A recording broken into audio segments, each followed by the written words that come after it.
In business news, China says a painful downturn in its property sector has bottomed out after 3 years of adjustment. The Housing Minister Ni Hong striking a positive tone at a much-anticipated press briefing in Beijing this morning. Mr. Ni confirming that credit support for unfinished housing projects will nearly double to 4 trillion yuan, or about $560 billion, by the end of the year. CNA's Tan Si-hui with this report. Another day, another news conference by top Chinese officials as China moves into high gear in its efforts to arrest a 3-year property slump.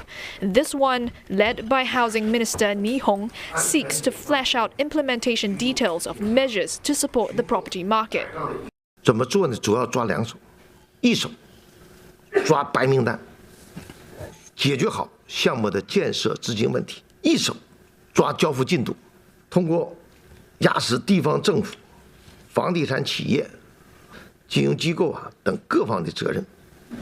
我们按照市场化、法治化的原则，一楼一策，分类推进争取住房早日交付。 To ensure loans can be disbursed at a faster pace while protecting the rights of home buyers, officials said the whitelist aims to cover as many eligible housing projects as possible, with loan amounts for whitelist projects expected to double by the end of this year, up from 2.23 trillion yuan.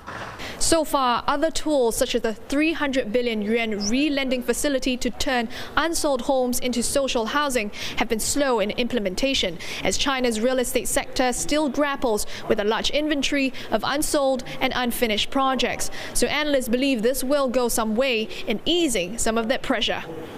Making it clear that all these commercial residential building projects will be in the whitelist is something that will increase the policy communication and will help the banks to understand the direction of Beijing. This will increase the policy transfer efficiency, and that will be a good sign for the property sector to bottom out sooner rather than later. However, given the size of that package, the size of the overall lending, 4 trillion, I won't say it's significantly above the market expectation. China will also make a big push to redevelop housing units in so-called urban villages or rural collective lands in the cities.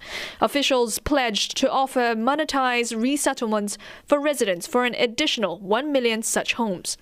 It's hoped that housing demand arises from resettlements will help ease the supply glut while allowing local governments to acquire lands in the cities. 我们对重点城市做过统计，那就是35个城市有170万套的需求，那么全国地级城市有297个，大家可想而知，这种需求是实实在在的，也是还会更大的一种需求。 Meanwhile, officials from the Central Bank and Finance Ministry gave updates following announcements made last month. They say they've seen positive feedback, with adjustments to lower interest rates on existing mortgages set to complete by the end of the month. They will also guide local governments on issuing special bonds to buy land and absorb unsold housing inventories. Tan Si-hui, CNA, Beijing.